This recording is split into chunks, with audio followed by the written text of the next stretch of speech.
可能玩咗大 O 咯，因為識到好多新嘅朋友。最大嘅收穫就係因為今年係第一年攞到呢個 Outstanding Student Award 啦。去到 exchange 咯，跟 Shaw 去嘅，去咗瑞典，真係人生好寶貴嘅經驗嚟。Just the opportunity to come here, it's been a blessing.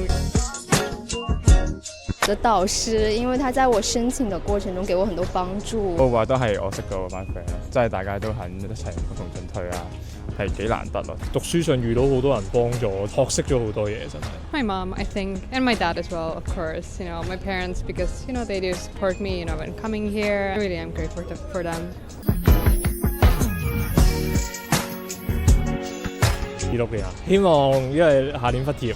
希望唔會失業，報到 master 就最好啦。可能翻 intern 咯，因為可以真係落手落腳去試下自己讀過嘅嘢。報咗 exchange 同埋 scholarship 嘅，咁希望2026年可以順利攞到佢哋嘅 offer。希望能中我們專業最好的頂會。